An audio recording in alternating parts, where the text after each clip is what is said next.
Okay, here's the Renault Espace from 2010. Let's talk about the windows. You can lower or raise these windows in two stages. These buttons have two stages. So if I press it just a little bit, that's the first stage. Then the window is lowered just as long as I'm pressing the button. Pushing, releasing, pushing, releasing.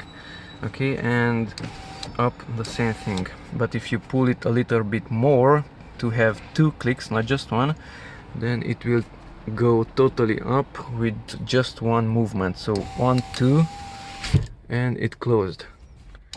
1, 2, and it went down totally. The same thing here. 1, 2, and it went totally down.